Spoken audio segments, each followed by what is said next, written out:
সেজন্য বলতেছিলাম, এই এলাকার যুবকদের অন্তরের ভিতরে কোরআনের প্রতি ভালোবাসা সৃষ্টি করে দিয়েছেন কে?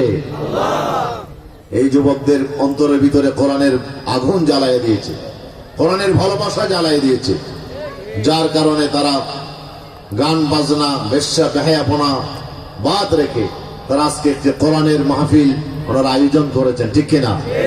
কোরআনের মাহফিল মানে একটি জান্নাতের বাগান। কিসের বাগান? এটা আমার কথা না রাসূলের কথা?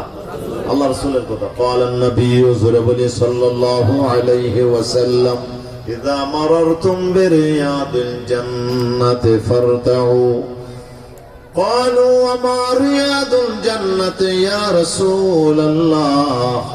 قال حلق الذكر أو كما قال عليه الصلاة والسلام. ওনারা কেন আছেন? ভালো আছেন সবাই? একটু কোনো কষ্ট দিবেন, ওনারা একটু কোনো সামনে একটু দিবেন না, আর একটা না মাঝখানে জায়গা ফাঁকা আছে, একটু যদি সামনে লাগেন। মাশাআল্লাহ মাশাআল্লাহ।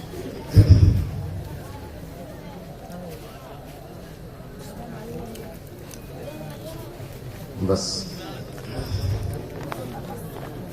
الحمد لله الحمد لله نحمده ونصلي ونسلم على رسوله الكريم. أما بعد فقد قال الله سبحانه وتعالى في كلامه القديم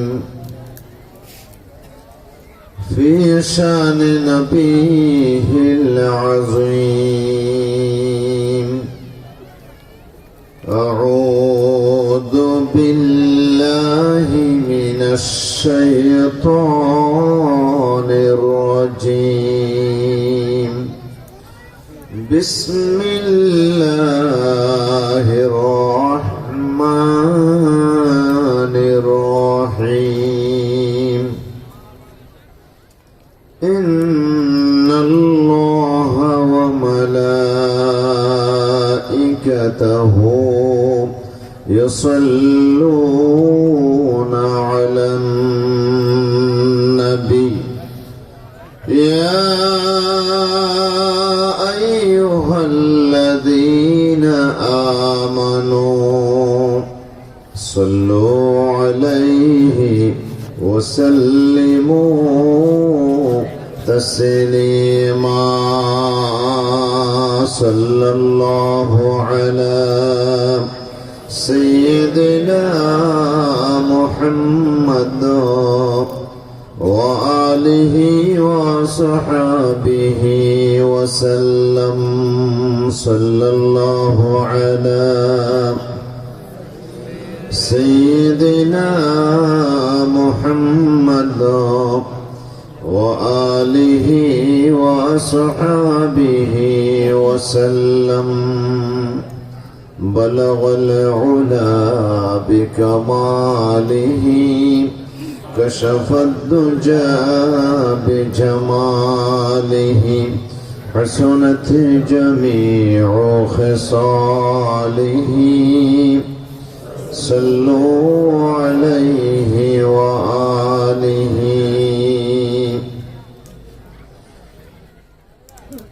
আরবের বুকে মক্কার পরে আমিনার যেথায় ঘর। খোদার করুণা কাউসার হয়ে জরসে বারংবার।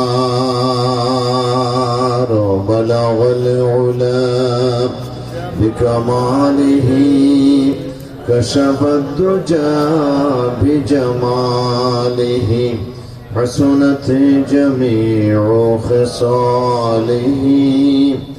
صلوا عليه وآله.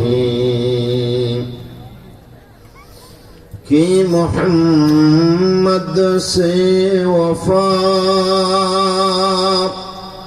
तूने तो हम तेरे हैं, ये जहां चीज किया लौह कलम तेरे हैं। बलगल उला बिकमालिही कशफ दुजा बिजमालिही हसनत जमीउ खिसालिही सल्लु अलैहि व आलिही। পড়েন সবাই আউযু বিল্লাহি মিনাশ শাইতানির রাজীম বিসমিল্লাহির রহমানির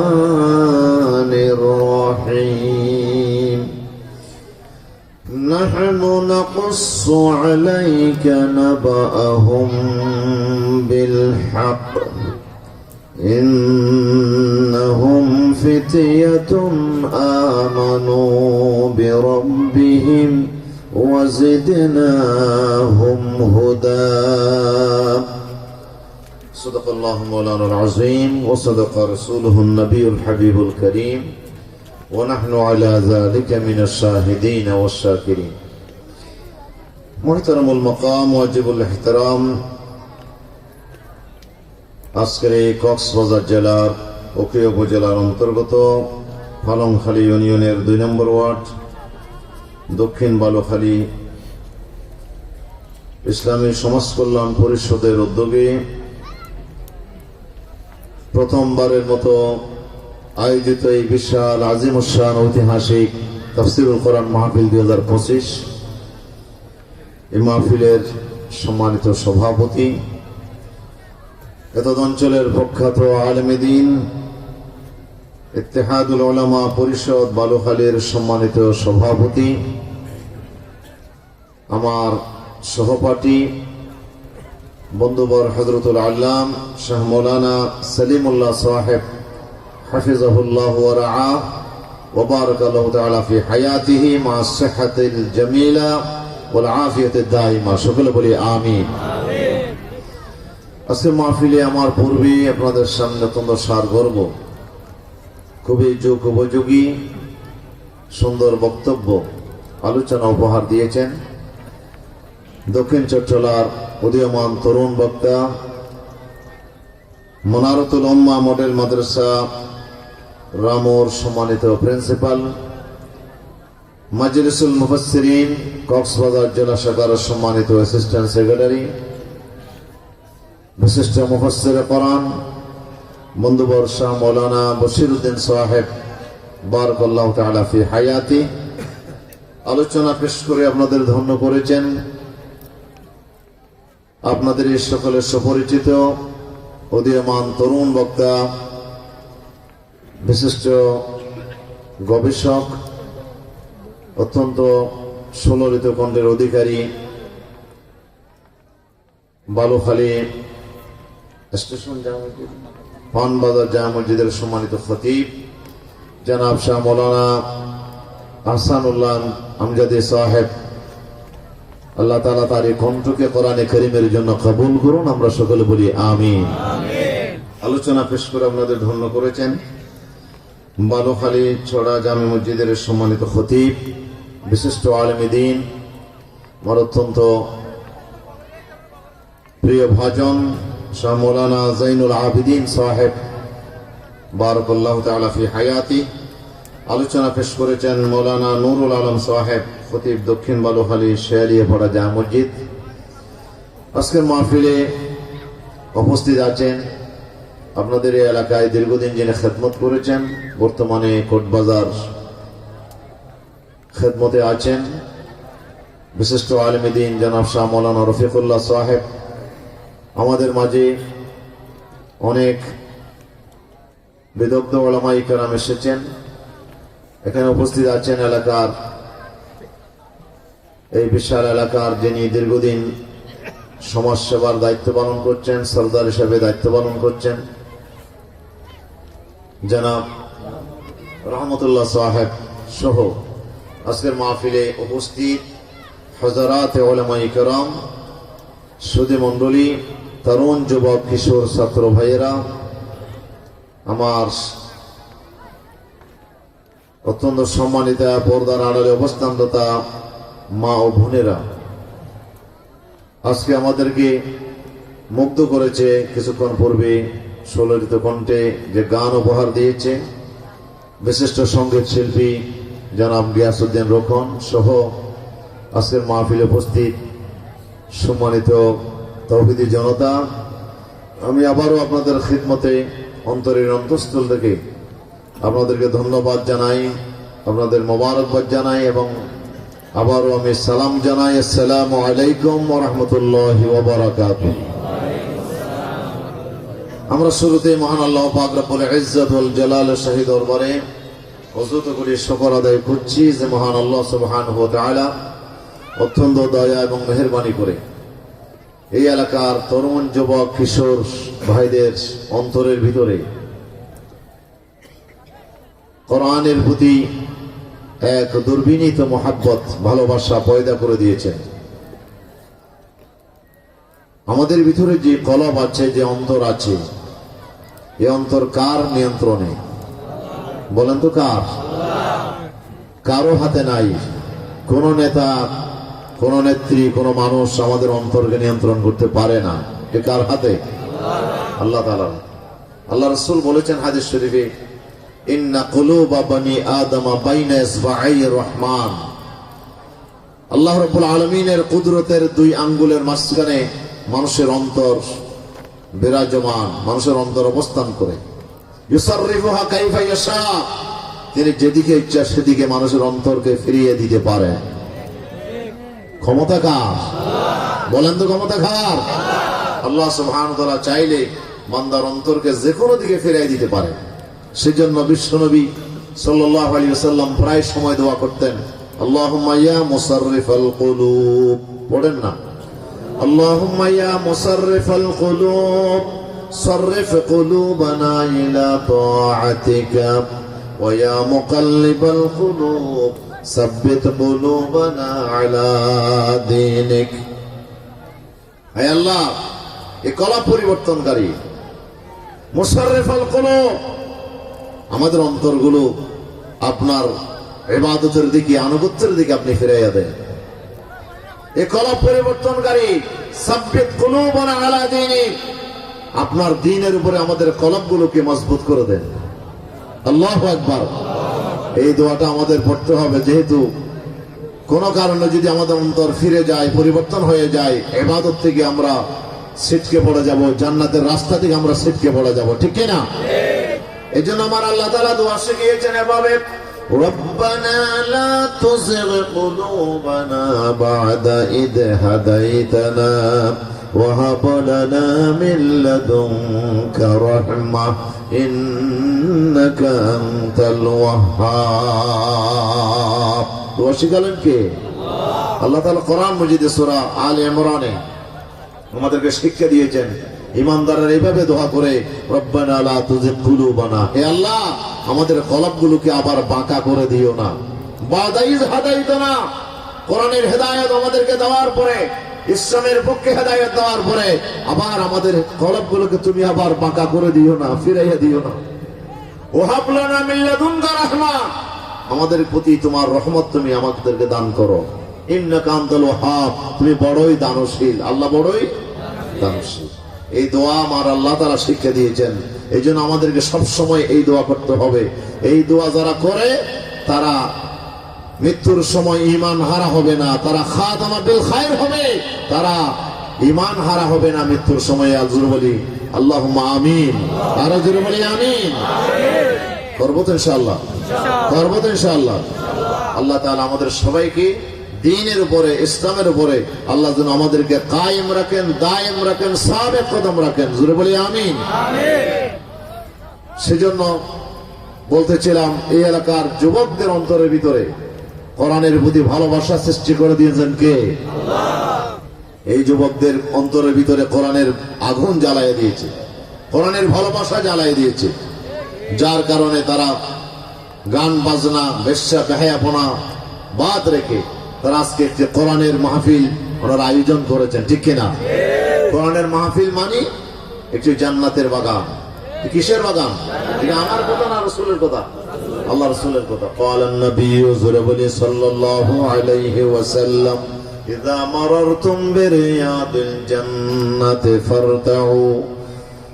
قالوا وما رياض الجنة يا رسول الله؟ قال حلق الذكر أو كما قال عليه الصلاة والسلام। আল্লাহর হাবিব ইরশাদ করেছেন, দুনিয়ার জমিনে যদি তোমরা কোন সময় যাওয়ার পথে যদি জান্নাতের বাগান পেয়ে যাও, সেই জান্নাতের বাগানের ভিতরে প্রবেশ করো, সেখান থেকে তোমরা ফলমূল আহরণ করার চেষ্টা করো। দুনিয়ার জমিনে যদি কোনো সময় জান্নাতের বাগান পেয়ে যাও, জান্নাতের বাগানে ঢুকো, প্রবেশ করো, আর ঢুকে বাগানের ভিতরে কি হবে? জান্নাতের ফলমূল, বাগানের ফল ফ্রুট খাবে। সাহাবীরা বললেন, ওমা রিয়াদুল জান্নাতি ইয়া রাসূলুল্লাহ, হুজুর দুনিয়ার জমিনে আবার জান্নাতের বাগান কোথায় পাবো আমরা? জান্নাতের বাগান কোনটা? হুজুর বলছেন, হালাকুজ যিকরি, যেখানে জিকিরের হালকা হয়। জিকির কি? ইন্না নাহনু নাযালনা যিকরা ওয়া ইন্না লাহু লাহাফিজুন। আল্লাহ বলছে, জিকির আমি নাযিল করেছি আর জিকিরের হেফাজতের দায়িত্ব আমি গ্রহণ করেছি, ঠিক কি না? জিকির মানে কোরআন। জিকির মানে কি? কোরআন নাযিল করেছেন কে? আল্লাহ কোরআনকে জিকির বলেছেন, ইন্না হাযা লাযিকরুল লাকা ওয়া লিকাওমিকা ওয়া সাওফা তুসআলুন। কোরআনকে আল্লাহ তাআলা জিকির বলেছেন। সুতরাং কোরআনের আলোচনা যেখানে হবে, কোরআন যেখানে আলোচনা হবে, সেটা হচ্ছে দুনিয়ার জমিনে জান্নাতের বাগান। এটা আমার কথা না, রাসূলের পাকের কথা। আল্লাহ রাসূল বলে দিয়েছেন, কোরআন যেখানে আলোচনা হয় সেটি দুনিয়ার জমিনে জান্নাতের বাগান। এই জান্নাতের বাগান যদি কেউ পেয়ে যাও, দূরে যাবে না, দূরে যাওয়ার চেষ্টা করবে না। এই জান্নাতের বাগানের ভিতরে ঢুকো, সেখানে ঢুকে জান্নাতের ফলমূল আহরণ করো। সাহাবী আবার প্রশ্ন করেছে, আমার রুতু ইয়া রাসূলুল্লাহ, হুজুর ফলমূল কি? হুজুর বলছে, সুবহানাল্লাহ ওয়ালহামদুলিল্লাহ ওয়ালা ইলাহা ইল্লাল্লাহ ওয়াল্লাহু আকবার। এই কোরআনের মাহফিলে আমরা সুবহানাল্লাহ পড়ি কিনা? আলহামদুলিল্লাহ পড়েন কিনা? আল্লাহু আকবার পড়েন কিনা? এই যে আমরা জিকির করতেছি, এগুলোই হচ্ছে জান্নাতের ফল, জান্নাতের ফ্রুট। আলহামদুলিল্লাহ। একবার সুবহানাল্লাহ বলবেন, একবার আলহামদুলিল্লাহ বলবেন, একবার আল্লাহু আকবার বলবেন, একবার লা ইলাহা ইল্লাল্লাহ বলবেন। আল্লাহ রাসূল বলেছেন, জান্নাতে একটা চারা রোপণ হবে। সুবহানাল্লাহ বলবেন না? জান্নাতে একটা চারা, একটা গাছের চারা রোপণ হয়ে যাবে। হযরত ইব্রাহিম আলাইহিস সালামের সাথে আল্লাহ রাসূলের সাথে দেখা হয়েছে মেরাজের রাতে। ইব্রাহিম আলাইহিস সালাম আল্লাহ রাসূলকে বললেন,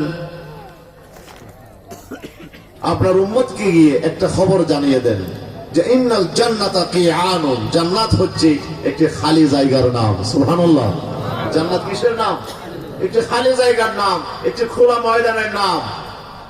সেই ময়দানে কোনো গাছপালা নাই, কোনো ঘরবাড়ি নাই, কোনো স্থাপনা নাই, একটি খালি জায়গা। দুনিয়ার জমিনে থাকেই তোমাদেরকে এই জান্নাতের বাগানের মধ্যে, জান্নাতের এই খালি জায়গার মধ্যে ঘর তৈরি করার চেষ্টা করতে হবে, সেখানে গাছ লাগানোর চেষ্টা করতে হবে, সেখানে আপনার বিভিন্ন ধরনের পছন্দনীয়, তোমরা যা পছন্দ করো সেটা এই জান্নাতের সেই মাঠের মধ্যে, সেই খোলা জায়গাতে তোমরা এগুলো স্থাপন করার চেষ্টা করো। জোরে বলি আল্লাহু আকবার। ঘর কেমনে বানাবো? জান্নাতে ঘর কেমনে হবে? ঘর দরকার আছে? কথা বলে না, দরকার আছে? দরকার আছে। কেমনে ঘর হবে? আল্লাহ রাসূল বলেছেন, জান্নাতে যদি ঘর বানাতে চাও, মান বানা লিল্লাহি মসজিদান বানাল্লাহু লাহু বাইতান ফিল জান্নাহ। দুনিয়ার জমিনে যে ব্যক্তি মসজিদ তৈরি করে, আল্লাহ তার জন্য জান্নাতে ঘর তৈরি করে। আপনি একটা মসজিদে শরীক হবেন, বিশাল মসজিদ আপনি বানাইতে পারবেন, এই সামর্থ্য কি আছে? হুজুর বলছেন, না, এই সামর্থ্য হয়তো অনেকের নাই। ওয়ালাউ কামাফহাসে কাতাতিন, রাসূলুল্লাহ বলেছেন, যদি একটা পাখির বাসা পরিমাণও, যদি একটা ছোট্ট জায়গা, একটা পাখির ঘর পরিমাণও যদি ছোট্ট একটা মসজিদ যদি কেউ তৈরি করে, আল্লাহ তার জন্য বিশাল একটা ঘর, প্রাসাদ আল্লাহ তার জান্নাতে তৈরি করবে। আলহামদুলিল্লাহ বলবো না? আরো জোরে বলুন আলহামদুলিল্লাহ। তাহলে দুনিয়াতে যারা মসজিদ বানায়, মসজিদে সাহায্য করে, তারা জান্নাতে কি বানায়? ঘর বানাচ্ছি, তারা জান্নাতে ঘর তৈরি করছে। আল্লাহ রাসূলের আরেকটা হাদিস বললাম, ক্বালান নবী সাল্লাল্লাহু আলাইহি ওয়াসাল্লাম মান ক্বারা সূরাতুল ইখলাস 10 মাররাত বানাল্লাহু লাহু কাসরান ফিল জান্নাহ। হুজুর ইরশাদ করেছেন যে এই ব্যক্তি দুনিয়ার জমিনে সূরা ইখলাস কুল আল্লাহ শরীফ 10 বার পড়বে। কয়বার? 10 বার। খবর 10 বার। কি শরীফ? কুল আল্লাহ শরীফের সূরা ইখলাস, এটার নাম কি? সূরাতুল ইখলাস। ইখলাস নামক এই সূরাটা 10 বার যে পড়বে, বুঝে শুনে পড়বে, বিশ্বাস নিয়ে পড়বে, মুহাব্বত নিয়ে পড়বে, রাসূলুল্লাহ বলেছেন বানাল্লাহু লাহু কাসরান ফিল জান্নাহ, আল্লাহ তার জন্য একটা বিশাল ঘর আল্লাহ জান্নাতে তৈরি করবেন। হযরত ওমর বলছে, ইয়া রাসূলুল্লাহ, যত 10 বার পড়ি ততটা ঘর তৈরি হবে জান্নাতে? হুজুর বলেন, হ্যাঁ, যত 10 বার পড়বে ততটা ঘর জান্নাতে তৈরি হবে। তখন হযরত ওমর বলছেন, ইজাল্লাহ নুকাসসিরান্না কুসুরানা ইয়া রাসূলুল্লাহ, ইয়া রাসূলুল্লাহ, আপনি সাক্ষী রাখেন, তাহলে আমরা বেশি বেশি জান্নাতে বিল্ডিং বানাবো, জান্নাতে বেশি বেশি ঘর আমরা বানাবো। যত 10 বার পড়ি তত একটা বিল্ডিং জান্নাতে তৈরি হয়ে যাবে। জান্নাতে ঘর দরকার আছে না নাই? অনন্তকাল ধরে আমরা সেখানে থাকবো, আর সেখানে আমার ঘর দরকার। দুনিয়াতে যেমন একটা থাকার জন্য অল্প দিনের জন্য একটা ঘর দরকার, জান্নাতে তো আমার বেশি ঘর দরকার, ঠিক কিনা? আর সেই ঘর আপনি তৈরি করতে হবে দুনিয়াতে থেকেই। দুনিয়াতে থেকেই ঘর কি করতে হবে? তৈরি করা লাগবে। আর এই দুনিয়াতে থেকেই আপনাকে গাছ লাগাইতে হবে। গাছ কেমনে হবে? সুবহানাল্লাহ বলবেন একবার, সাথে সাথে জান্নাতে একটা গাছ তৈরি হবে। আলহামদুলিল্লাহ বলবেন একবার, সাথে সাথে জান্নাতে গাছ তৈরি হবে। আল্লাহু আকবার বলবেন, লা ইলাহা ইল্লাল্লাহ বলবেন, লা হাওলা ওয়ালা কুওয়াতা ইল্লা বিল্লাহ, এই জিকিরগুলো আপনি করবেন, সাথে সাথে একটি চারা তৈরি হবে। আর সেই চারাকে আল্লাহ এত বাড়াবেন, এত বিশাল বহিরহ হবে। রাসূলুল্লাহ বলেছেন, সালাসু মিয়াতে সানা লা ইয়াকতারুহা আহাদুন, পৃথিবীর কোন মানুষ যদি ঘোড়ার উপর সওয়ার হয়ে জান্নাতের গাছের ছায়া যদি অতিক্রম করতে থাকে, 300 বছর যদি যায়, এরপরও একটা গাছের ছায়া অতিক্রম করে শেষ করতে পারবে না। সুবহানাল্লাহ বাইর হয় না? আরো জোরে বলেন না সুবহানাল্লাহ। গাছ কত বড় হবে? বিশাল গাছ। এই গাছের ছায়া এত লম্বা হবে, এই গাছের ছায়া অতিক্রম করতে কয়শো বছর লাগবে? কয়শো বছর? বানানো কোথাও মিশকাতে হাদিস আছে 300 বছর লাগবে। ঘোড়ার উপর সওয়ার হয়ে যদি দ্রুতগামী বাহন নিয়ে যদি আপনি যান, 300 বছর আপনাকে যেতে হবে জান্নাতের একটা গাছের ছায়া অতিক্রম করতে। ওই গাছের আবার ডালপালা কত, ফল ফ্রুট কত, চিন্তা করে দেখেছেন? জান্নাতের ঘর আপনি তৈরি করতে হবে দুনিয়াতে থেকে, আর এই দুনিয়াতে থেকেই আপনাকে জান্নাতের গাছগুলো আপনাকে রোপণ করতে হবে, ঠিক কিনা? তাহলে এই জন্য রাসূল সাল্লাল্লাহু আলাইহি ওয়াসাল্লাম বলছেন, জান্নাতের বাগানে ঢুকো, দুনিয়ার জমিনে যদি বাগান পাও আর সেখানে ফলমূল হচ্ছে, সুবহানাল্লাহ, আলহামদুলিল্লাহ, ওয়া লা ইলাহা ইল্লাল্লাহ, আল্লাহু আকবার, এই যে জিকিরগুলো আমরা করি, এই যে তেলাওয়াতগুলো আমরা করি, এগুলোই হচ্ছে সেই জান্নাতের সামান, ঠিক কিনা? তাহলে আমরা দুনিয়ার জমিনে এই যে জান্নাতের বাগান আমরা যারা পেয়েছি, আজকে যারা আমাদের জন্য এই বাগান আমাদেরকে উপহার দিয়েছে, তাদের জন্য দোয়া করা দরকার আছে না নাই? কথা বলেন, দরকার আছে না নাই? আল্লাহ সুবহানাহু ওয়া তাআলা এলাকার যুবকদেরকে আল্লাহ তাআলা কোরআনের ভালোবাসা দিয়ে, মুহাব্বত দিয়ে আল্লাহ তাদেরকে এমন ভাবে তাদেরকে আল্লাহ তাআলা উজ্জীবিত করেছে। আল্লাহ তাদের উসিলায় আল্লাহ আমাদেরকে একটি কোরআনের বাগান দান করেছেন। আর এই কোরআনের এই জান্নাতের বাগানে আমরা যারা এসেছি, এখান থেকেই বোঝা যাবে কারা আখিরাতের জান্নাতে কারা যাবে। দুনিয়ার জান্নাতে যারা, দুনিয়ার বেহেশতে যারা প্রবেশ করতে চায় না, মন চায় না, তারা কি আখিরাতের জান্নাত পাবে? আল্লাহ বলছে, আমি একটু টেস্ট করে দেখতেছি কে কে জান্নাতে যেতে চায়। দুনিয়াতে যারা আমার কোরআনের বাগানে, জান্নাতের এই বাগানে যারা প্রবেশ করতে চায় না, তারা কখনো আখিরাতের জান্নাত পেতে পারবে না, ঠিক কিনা বলেন? আখিরাতের জান্নাত চাও, তাহলে এই টেস্টে তোমাকে পাস করতে হবে। আল্লাহ তাআলা একটি জান্নাতের বাগান আমাদের জন্য পাঠিয়েছেন। এই বাগানে আমাদেরকে প্রবেশ করে এখানে বসতে হবে, এখানে ফলমূল আহরণ করতে হবে, এখানে কোরআনের আলোচনাগুলো আমাকে রপ্ত করতে হবে। এগুলো যদি আমরা মেনে চলতে পারি, তাহলে মৃত্যুর সাথে সাথে আল্লাহ আমাদেরকে সেই জান্নাতে পৌঁছাই দেবেন। এই কথাকার আমার বিশ্বনবী বলেছেন ক্বালান নবী সাল্লাল্লাহু আলাইহি ওয়াসাল্লাম মান সালাকা তরিকান ইয়ালতামিসু ফীহি ইলমা সালাকাল্লাহু বিহি তরিকান ইলাল জান্নাহ আও কামা ক্বালা আলাইহিস সালাতু ওয়াস সালাম। আল্লাহর হাবিব বলেছেন যারা দুনিয়ার জমিনে ইলম হাসিল করার জন্য কোরআনের জ্ঞান অর্জনের জন্য যারা রাস্তা অবলম্বন করবে এই রাস্তা দিয়ে সে আল্লাহর জান্নাত পর্যন্ত পৌঁছে যাবে। আল্লাহ তার জন্য জান্নাতের রাস্তার ব্যবস্থা করে দেবেন, জান্নাতের রাস্তার ব্যবস্থা করে দেবেন। রাসূলুল্লাহর কাছে এক আরবি, এক বৌদ্ধ এসেছে, এক গ্রাম্য লোক এসেছে। সে এসে বলে হুজুর দুল্লানি আলা আমালিন ইযা আমিলতু দাখালতুল জান্নাহ। সুবহানাল্লাহ। হুজুর আমাকে এমন কিছু আমলের কথা বলেন যেগুলো করলে আমি সোজা বেহেশতে যেতে পারবো। সাহাবীর প্রশ্ন কেমন দেখছেন? প্রশ্ন কি? হুজুর এমন কিছু আমলের কথা আমাকে বলেন যে আমল করে আমি সোজা বেহেশতে যেতে পারবো। হুজুর বলেন তুমি বেহেশতে যেতে চাও? হুজুর আমি বেহেশতে যেতে চাই। হুজুর বলছেন তাইলে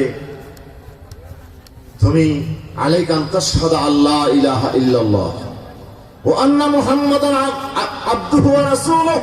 তুমি এই কথা সাক্ষী দাও আল্লাহ ছাড়া কোনো মাবুদ নাই, উপাস্য নাই, ইলাহ নাই, এবং মুহাম্মদ সাল্লাল্লাহু আলাইহি ওয়াসাল্লাম আল্লাহর রাসূল, আল্লাহর বান্দা, আল্লাহর প্রেরিত পুরুষ।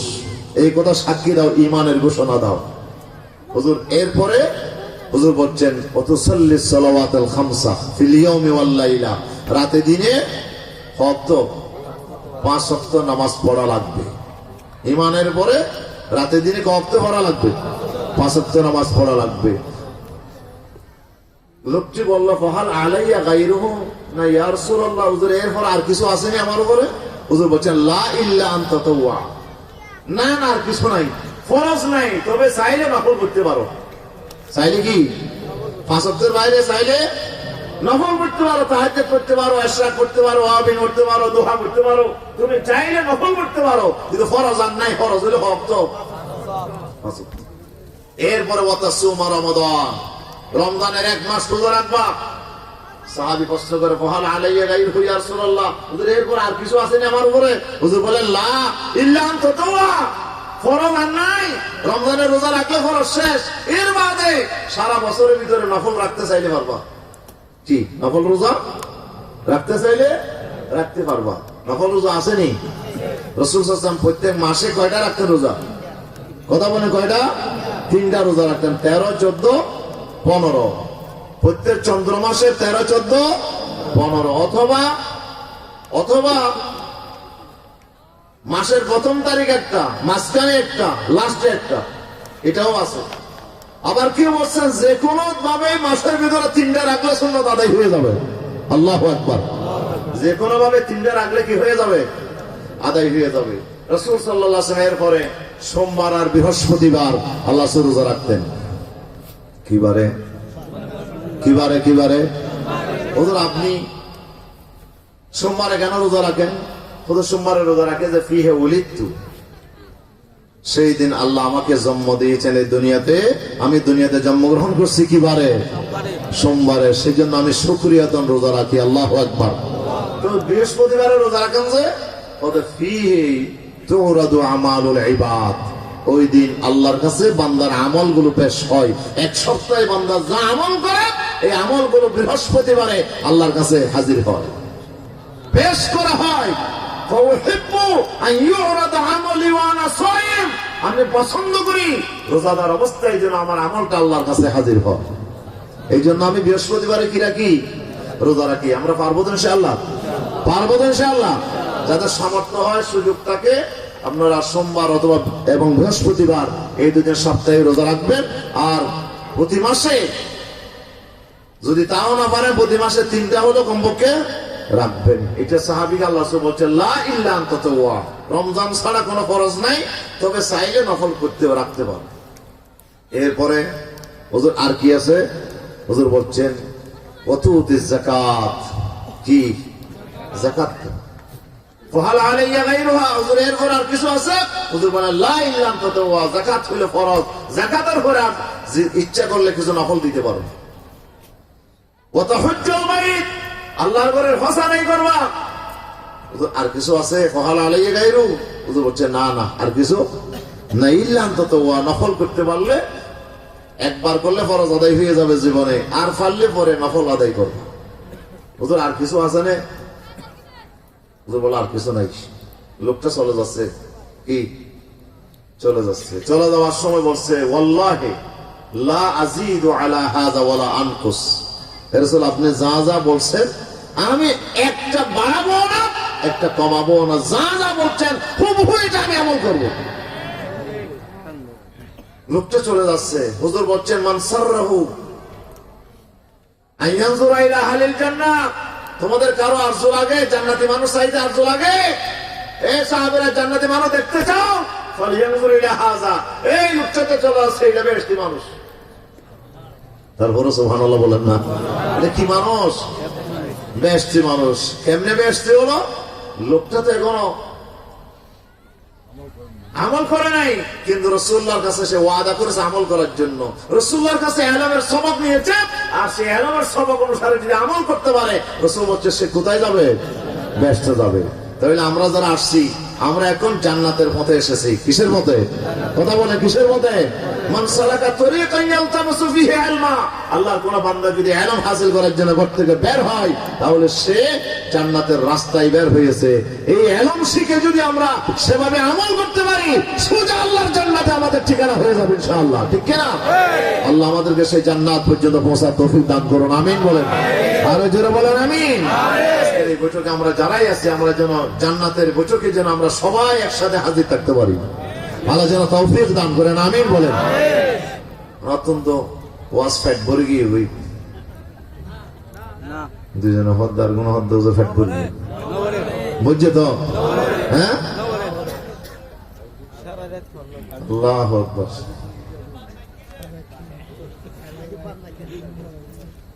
ভরে গেলে বলি আবার হ্যাঁ তোলা দিতে চাইলে কি বাই ফেলে যাবে। হ্যাঁ খিদা থাকিলে মরিচ তোরা খাইলেও কি লাগে? মজা লাগে। আর যদি ফ্যাট ভরে যাবে বিরিয়ানি খাইলেও কি নলায়? মজা নলায়। তো রাইতে বেশি আসলে আলোচনা করতে গেলে কিছু সময় দরকার। আমি বাংলাদেশের আলহামদুলিল্লাহ বিভিন্ন জেলায় যাওয়ার সুযোগ হয়। বোলাতে গেলাম, খুব সুন্দর একটা সিস্টেম। বোলাতে ওনারা আসরের পরে মাহফিল শুরু করে, আসরের পরে একজন, মাগরিবের পরে একজন, আবার কোন কোন জায়গায় মাগরিবের পরে শুরু হয়, এশার পরে মূল বক্তা ওয়াজ শুরু করে। 10টায় মাহফিল শেষ, সবাই গিয়ে তারপরে খানা খাই। এখন আমরা মাশাআল্লাহ সব শেষ করে খানা টানা খেয়ে তারপরে মাহফিলে আসি, শেষ করতে করতে 12টা 1টা বাজে। ঠিক কিনা? আর ফজরের নামাজ আগে যারা করতেই তারাও করে না। কি যেদিন মাহফিল হয় ওই দিন আর মসজিদে মানুষ পাওয়া যায় না। তো মাহফিল দিয়ে লাভ কি হইলো? মাহফিলে তো আর লাভ নাই। ফজরের নামাজও যদি আমরা হাজির থাকতে না পারি, তাহলে মাহফিল দিয়ে কোনো লাভ আছে? এই জন্য আমাদের দরকার সিস্টেম চেঞ্জ করা, এবং বক্তা বেশি না দিয়ে কম বক্তা দিয়ে আমরা যেন 11টার ভিতরে কমপক্ষে আমরা মাহফিল শেষ করতে পারি, এবং 12টায় যেন আমরা বাড়িতে পৌঁছতে পারি। এরপর ইনশাআল্লাহ ফজরের নামাজ আমরা পড়তে পারবো। ঠিক কিনা? আল্লাহ রাসূল বলেছেন ক্বালান নবী বলে সাল্লাল্লাহু আলাইহি ওয়াসাল্লাম রাকাতান মিনাল ফজর খায়রুম মিনাদ দুনিয়া ওয়া মা ফিহা। হুজুর বলেছেন 2 রাকাত নামাজ, ফজরের নামাজ এত দামি। কত দামি হুজুর? হুজুর বলছেন খায়রুম মিনাদ দুনিয়া ওয়া মা ফিহা, দুনিয়া এবং দুনিয়ার মাঝখানে যত নিয়ামত আছে সবগুলো এক পাল্লায় দিলেও ফজরের 2 রাকাত নামাজের সমান হবে না। শারহিন হাদিস বলতেছেন এই নামাজ ফরজ নয়, এটা নফল, আপনার সুন্নাত নামাজ। ফরজে 2 রাকাত ফরজ ফজরে, আর 2 রাকাত কি সুন্নাত। এখানে রাসূলুল্লাহ সুন্নতের কথা বলছে, যে ফরজের কথা বলেনি। ফজরের সুন্নতের নাম হচ্ছে কত? কত? সারা দুনিয়া এবং দুনিয়ার মধ্যে যত সম্পদ আছে, স্বর্ণ রৌপ্য মণিমুক্তা, এখানে আপনার গ্যাস খনি, যত যত টাকা পয়সা ধন দৌলত জায়গা জমিন, যত লবণ ফান, কত সম্পদ আছে না নাই? কোটি কোটি কোটি কোটি বিলিয়ন বিলিয়ন ডলারের সম্পদ আল্লাহ তাআলা জমিনে ছড়িয়ে ছিটিয়ে দিয়েছেন। এই বিশাল জমিন আর সম্পদ যদি এক পাল্লায় দেওয়া হয়, ফজরের 2 রাকাত সুন্নাত এক পাল্লায় দিলেও সমান। এটা আমার কথা, বিশ্বনবী। এই হাদিসের বক্তব্য কি? এটার ব্যাখ্যা কি? ব্যাখ্যা হচ্ছে 2টা। ব্যাখ্যা কয়টা? একটা ব্যাখ্যা হচ্ছে আপনাকে যদি ধরে নিলাম, আপনাকে আল্লাহ তাআলা বিশাল এই পৃথিবীর একা আপনি মালিক হয়ে গেছেন। আপনি একজন কি হয়ে গেছেন? গোটা দুনিয়ার কি হয়ে গেছেন? মালিক হয়ে গেছেন। গোটা দুনিয়ার মালিক হওয়ার পরে আপনি আল্লাহকে খুশি করার জন্য যত জায়গা জমিন আছে, যত সম্পদ আছে, স্বর্ণ রূপ আছে, সব আপনি আল্লাহকে খুশি করার জন্য কি করলেন? দান করলেন। ইনকে পারিব না দিব না অন্য দিন, হ্যাঁ এক করে জায়গা দিতে মসজিদ, হ্যাঁ 10টিয়া বাইর হইতে এটা খবর হাত ঢুকাইদের খবর বাইর করে এটাও হয়তো কোনো নোয়াগান ওটা নিয়ে একটা পুরান নাম দিই, ঠিক না? জিয়ান তেলিয়া চোরা কোন আশা বলে ইয়ান দিব দা মসজিদ। প্রথম ভালোবাসা আল্লাহ তাআলা বলছে ওয়ালা তায়াম্মামুল খাবিসা মিনহু তুনফিকুন। হে আল্লাহর বান্দা, তুমি দান করার সময় খারাপ জিনিসটা দেবে না, যেটা তোমার জন্য জমা থাকবে। তুমি যদি বেকুব হও তাহলে খারাপটা দেবা, তুমি যদি চালাক হও তাহলে ভালোটা তুমি দান করবা, যেহেতু এটা তোমার জন্য জমা থাকবে, ঠিক কি না? এই জন্য দান করার সময় আমরা ভালো নোটটা দেবো। কি হ্যাঁ টাকা যেটা ভালো নোট আছে, যেটা বেশি দামি আছে এটা দেবো, ঠিক কি না? পারিবেন না না হইতে পারবেন না আপনারা?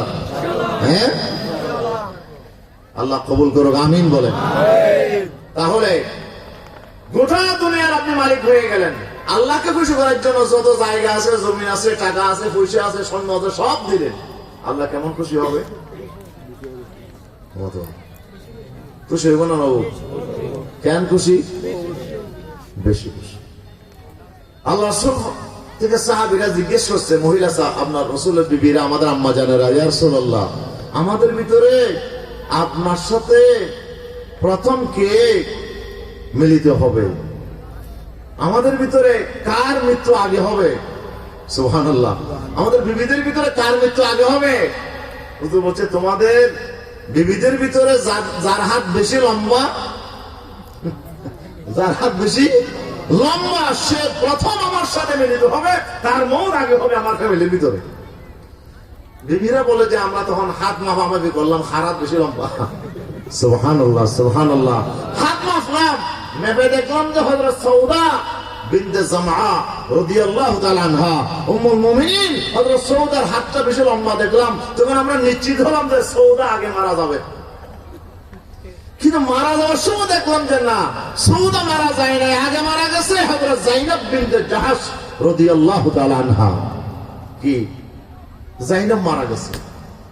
যায়েনব মারা যাওয়ার পর আমরা খুব টেনশনে পড়ে গেলাম। আল্লাহ রাসূল তো অসত্য কথা বলেন না, তিনি তো মিথ্যা কথা বলেন না। হাত মেপে দেখলাম সৌদার হাত লম্বা, কিন্তু মারা গেল যায়েনব, বড় নাকি? তখন আমরা বুঝলাম যে না, হাত লম্বা মানে যে দানশীল বেশি বেশি দান করে, আল্লাহ তা বুঝিয়েছেন। আমাদের বিবিদের ভিতরে যায়েনব বেশি দান করতো, এই জন্য আল্লাহ তাআলা যায়েনবকে নিয়ামত দিয়েছেন যে যায়েনবের সাথে আল্লাহর পয়গম্বরের সাথে আগে দিদার হয়ে গেছে। আল্লাহু আকবার, জোরে বলে আল্লাহু আকবার। তাহলে দান করলে কে খুশি হয়? কথা বলেন, দান করলে কে খুশি হয়? সারা দুনিয়ার সম্পদ যদি আপনি দান করেন, আল্লাহ কেমন খুশি হবে? ওদের তার চাইতে বেশি খুশি হবে যদি 2 রাকাত সুন্নত নামাজ ফজরে পড়তে পারেন। ফজরে 2 রাকাত সুন্নত যদি আপনি যথাসময়ে উঠে পড়তে পারেন, তবে আল্লাহ তার চাইতে বেশি খুশি হবে। এটাই হচ্ছে হাদিসের ব্যাখ্যা। আরেকটা ব্যাখ্যা হতে পারে, গোটা দুনিয়ার আপনি মালিক হয়ে গেলেন, মালিক হয়ে যাওয়ার পরে আপনার হাত থেকে একটা একটা যদি লস হওয়া শুরু করে, জায়গা জমিন চলে গেল, স্বর্ণরূপ চলে গেল, চাকরি চলে গেল, পানের আপনার বরফ চলে গেল, মাছের খামার চলে গেল, সব একটা একটা গরু বা ছাগল যা আছে সব মারা গেল, আস্তে আস্তে সব ধ্বংস হয়ে গেল, যত না লস হয়ে গেল। যদি ফজরের সুন্নাত আপনি পড়তে না পারেন কোনোদিন, তাহলে মনে করবেন যে আপনার সেরকম একটা লস হয়ে গেছে। আমরা সেরকম কি হয়ে গেছে? আমরা কি লস মনে করি? সুন্নাত বহুত দূরের কথা, ফরজ আর বইতে কোনো খবর নাই, ঠিক না? এই জন্য আমাদের মাহফিল করতে হবে কি পড়ার জন্য? নামাজ পড়ার জন্য। আল্লাহ আমাদের বোঝার তৌফিক দাও, আমিন বলেন। আরে যারা বলেন আমিন। যাক, আমি লম্বা কথায় যাব না, আপনাদের কাছে একটা আয়াত আমি তেলাওয়াত করেছি, সূরা কাহফের 13 নম্বর আয়াত। কত নম্বর আয়াত বলেন তো? 13 নম্বর আয়াত।